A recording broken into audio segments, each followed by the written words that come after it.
So, you know, I'm okay, I got it.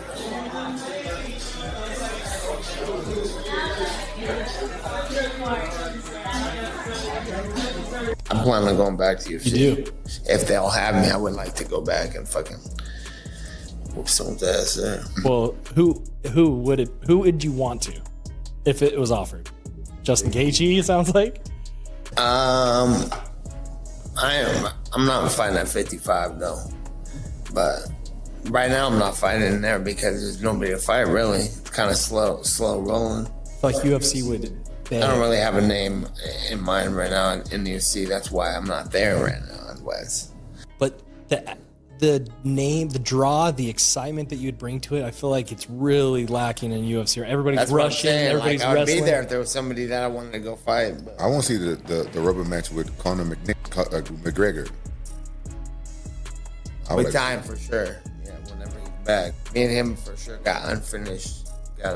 If there's another fight that would sell and it would be huge, it would be that. It would be Diaz 3. Oh yeah. That could be, especially if Diaz gets past Poirier. Yes. Even if he doesn't.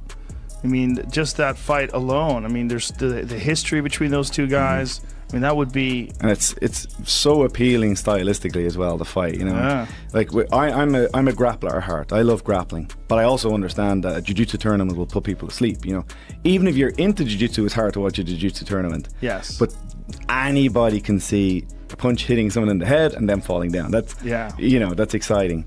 And him and Diaz is such a great personality matchup. It's such a great skill clash. You know, if I was to design somebody that's going to bring the best out of Conor, you'd want someone that, you know, can hit back and take a big shot and put up at the trash. It's a beautiful fight. I would love to see that rematch. Yeah, the thing about Diaz when they first fought was that he didn't give a fuck about trash talk. It didn't bother him at all. It was. You could hear Nate Diaz kick down the metaphorical door. Like some old grudge that never went away, Diaz locked his sights straight on Conor McGregor the moment that White House card got brought up. No fancy comeback tour discussion. No championship belt conversation. Just pure chaos, legacy, and a feud that refuses to stay buried. This wasn't about generating clickbait headlines either.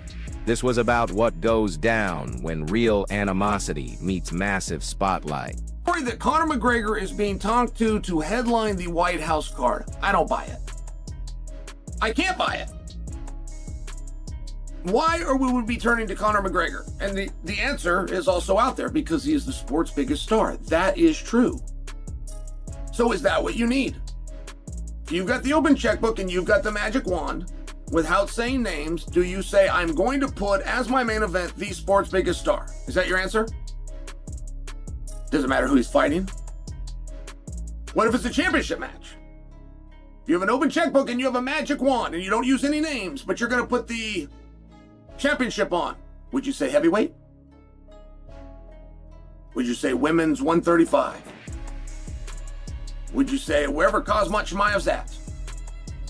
Like, how is it that you would answer that question? And then what if you're really going to go for a big fight? What if you really follow this for a long time? You're going to do what we used to call a super fight, but now we call it title versus title.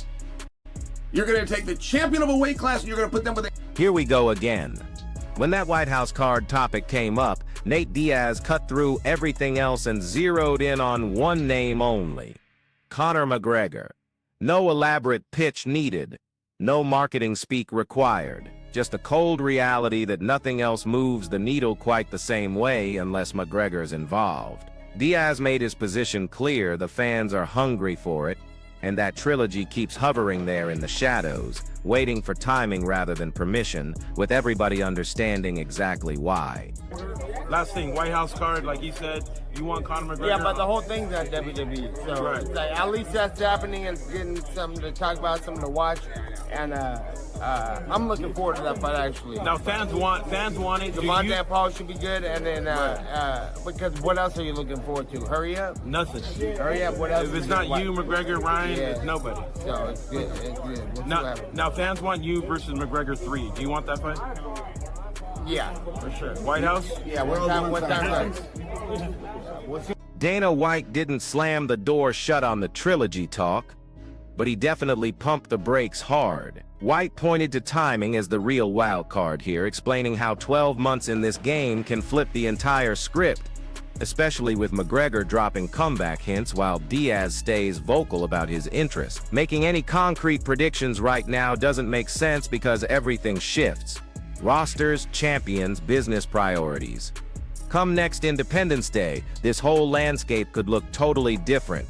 The concept isn't getting buried, it's just not ready for contracts yet.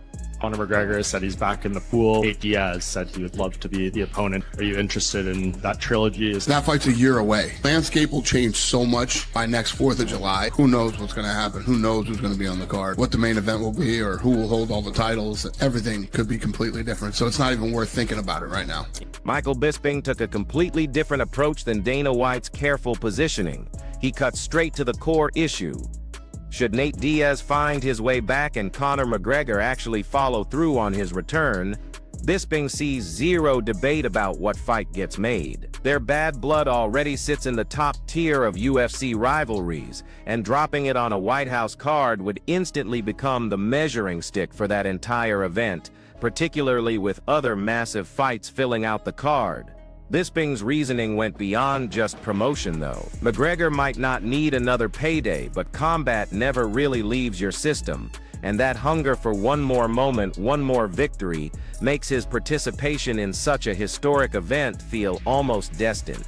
Fair, if we're talking about super fights, if we're talking about something that's really going to get the MMA world excited, then it would be Jon Jones versus Alex Pereira, right? Alex Pereira is one of the biggest stars. He came back in style and destroyed Magomed Ankalaev. The man's phenomenal. He's unbelievable. He's a 2-weight division champion. What he's achieved in this sport is ridiculous. If he was to face Jon Jones and if he was to beat him, then I guess he would go on and fight for the 3rd belt, and that'd be it. That'd be set in stone.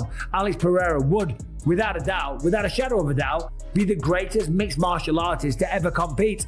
Simple as that. There's no one that's fought for 3 belts or won 3 belts. Just the thought of that alone is crazy. I mean, it took me about, 26 fights in the UFC to even get 1 title shot. So they're not easy to come by.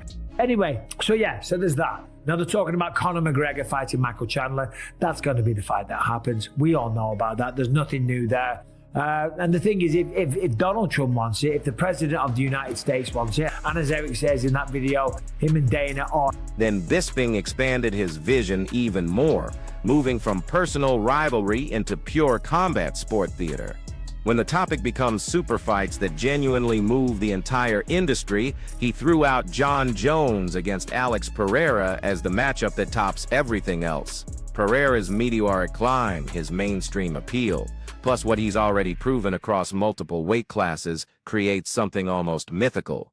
Should he manage to defeat Jones, Bisping suggested it would cement a legacy unlike anything we've witnessed before. But he also stayed realistic about it.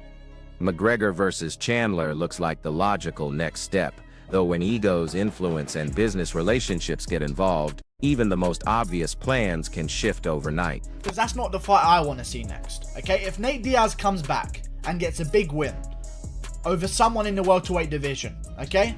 And he does it impressively, and then the McGregor fight happens, that's when I'm interested. But right now, I feel like the hardcore fans are kind of in mutual agreement that it's Masvidal or Gaethje.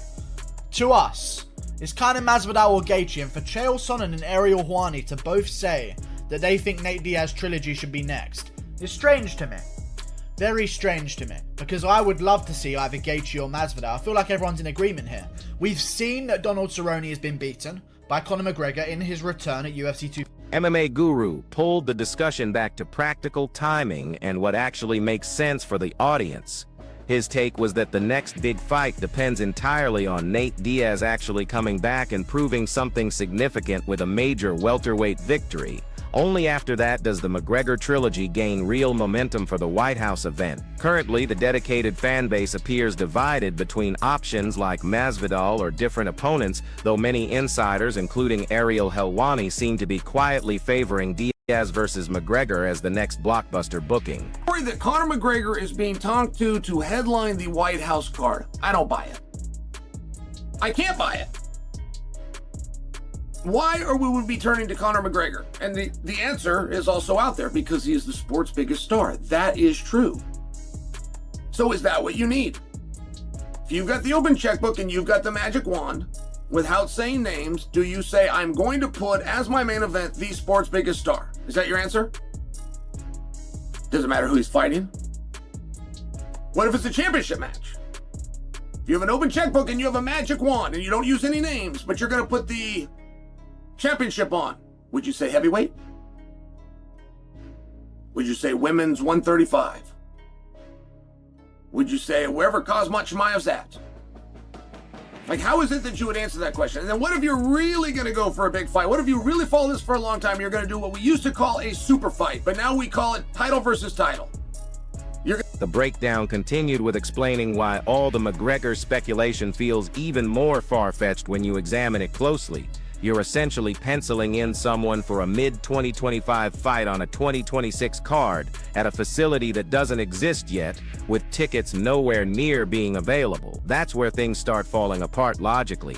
The core issue becomes this: if Conor isn't holding a title or even competing for one, then making him your main attraction means your historic card's biggest draw won't be fighting for championship gold. Put simply, having a non-title McGregor headline such a monumental event makes that bigger than big narrative much tougher to justify, even with two other belts being decided on the same card. And it's one of the reasons that I'm struggling with the idea that McGregor is being penciled in